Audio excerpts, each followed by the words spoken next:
Lol noob, get wrecked. What is up, y'all? My name is Rhino Spartan, and I built a table minigame in Space Engineers. This has been called the Plushie Ball Table, and it functions similar to air hockey, where you move the plushie in whichever direction with a mouse or joystick to hit the ball into the opponent's goal to earn points. Now you're probably wondering how to move said plushie, as there are no visible moving parts. Well, watch this.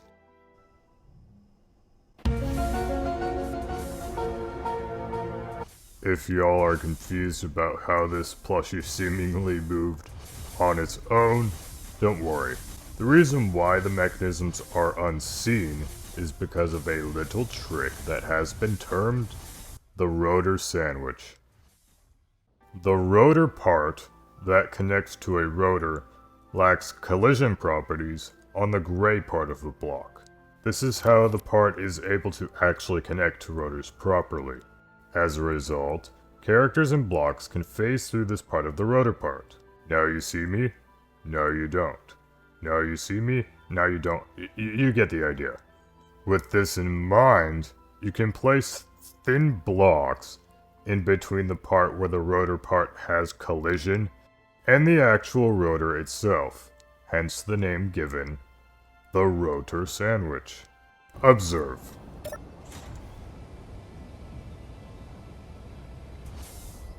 This system also does not instigate clang if built properly, having the rotor displacement set to the maximum. As stated before, the plushie's piston movements are controlled by look controls, such as mouse and joystick movements, through the use of custom turret controllers. If you've used custom turret controllers before, you would know that they can use look inputs to move rotors and hinges, but not pistons. This is where event controllers come into play. By connecting a hinge or rotor to an event controller, and the event controller to a piston, you can use the movements of hinges and rotors to move pistons. Consider the hinge. When this hinge reaches a 90-degree threshold, the piston will extend. If not, it will retract. That is what all these event controllers here are for, and there is a plethora of them. The rotors on this contraption control left and right movements, and the hinges control the forward and backward. But that's enough of that. Y'all want to see this table in action. So, I invited my good friend Billy to assist in this demonstration. You push X to open the door. There you go. Go ahead and greet the viewers, Billy.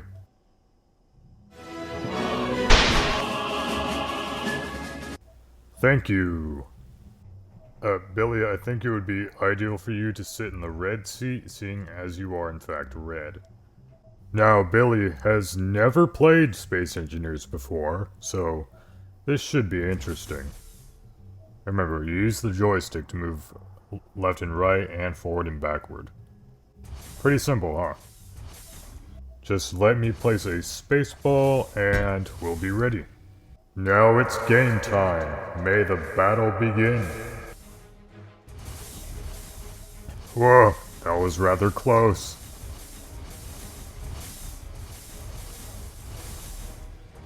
Ah, he caught it. Oh, that was a point. And that's another point. Now I have 3 points. Lol noob, get wrecked. Oh, I hit it in my own goal. I suppose I'm susceptible to that too. One more.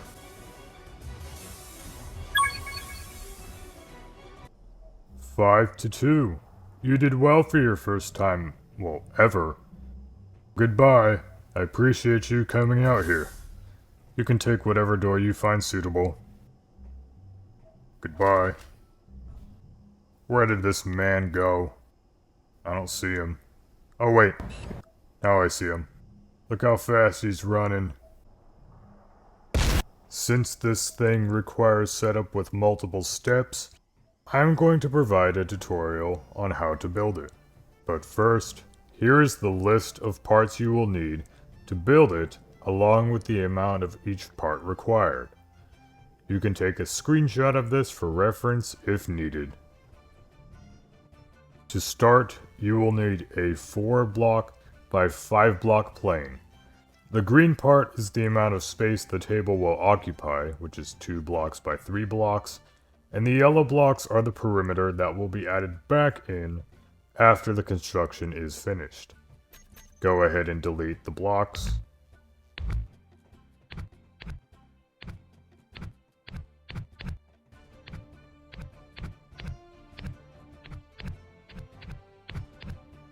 Next, you're going to make space for the 4 rotors that are going to secure the table to the station or ship. The blocks should now look like this, having 4 blocks removed toward the middle. You then place 4 rotors inside the block spaces you made. Make sure you remove the rotor heads while doing this.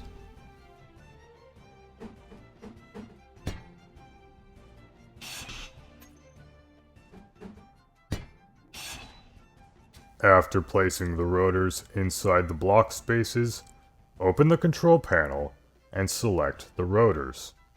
Then, you enable their inertia tensors. Once that's done, select one of the rotors and add a small head to it. Upon doing this, check which rotor has the small head.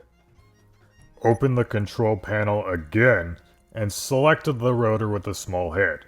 Then, you set its displacement to the maximum. Now you're going to place a projector on the small head you made.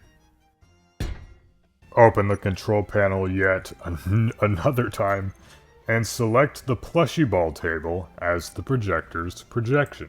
A grid warning will pop up, but it doesn't mean anything is wrong, so you can ignore it.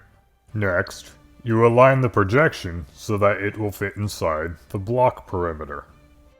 Once you're done with that, the projection should fit in the 2 block by 3 block space. To make the building process easier, set the projector's settings to show only buildable blocks. You can now start to weld the projection as shown here, starting from the bottom and going towards the adjacent rotor. After welding the small rotor head, open the control panel and set the rotors to attach. This will attach the small rotor head to the other rotor. To ensure the table is level, set the displacement to the maximum. Now you're going to want to do the same thing for the other 2 rotors, building the bottom of the table's structure, attaching the rotor part, and setting the displacement to the maximum. After attaching all the rotor parts, lock the rotors so that they will remain in place. Upon completing those steps, you can now weld the rest of the table.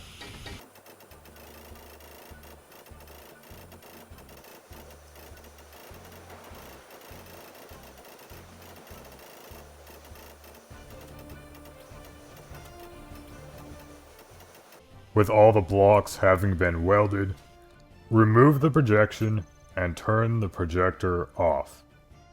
And now it's time for a guide on how to connect the pistons to the other pistons. Inside the machine, you will find yellow merge blocks that are there for the assembly process. To connect all the pieces, add a blast door block to each piston head and place a merge block beneath it. If the blocks were placed correctly, they will look like this right here. Push this yellow button to connect the pieces. If the merge block lights are green, you can remove them. After removing the merge blocks, remove the yellow supports holding the red pieces in place. After the pistons have moved, Push the yellow button again to reset their positions. Following this, you should use the same steps used to connect the red pieces together to connect the blue pieces together.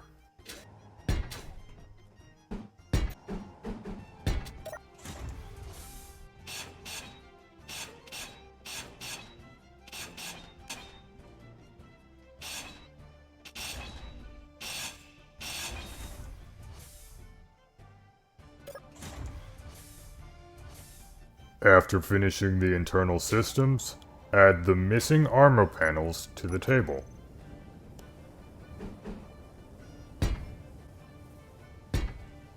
Once you've added the armor panels, you can now rebuild the block perimeter.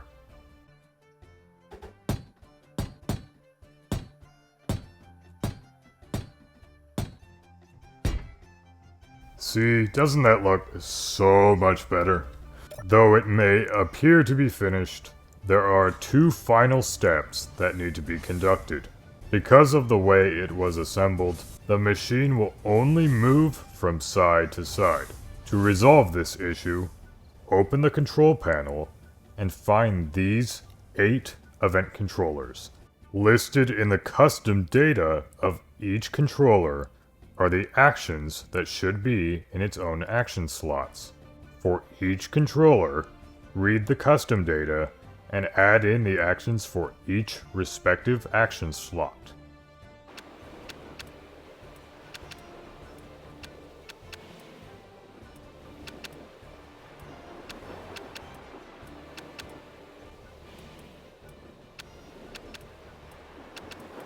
If you assigned the actions to the correct action slots, the pieces will move forward, backward, left, and right based on your look inputs alone.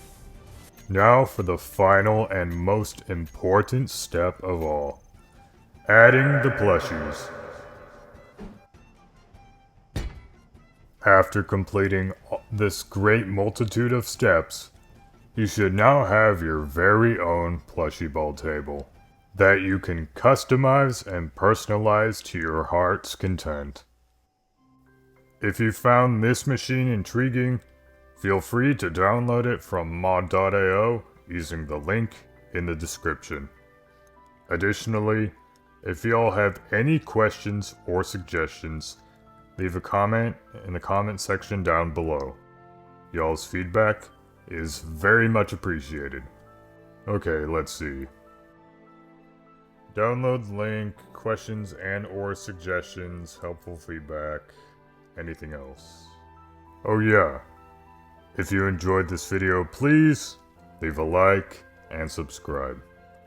Thank you so much for watching. I hope you have a great day. Goodbye.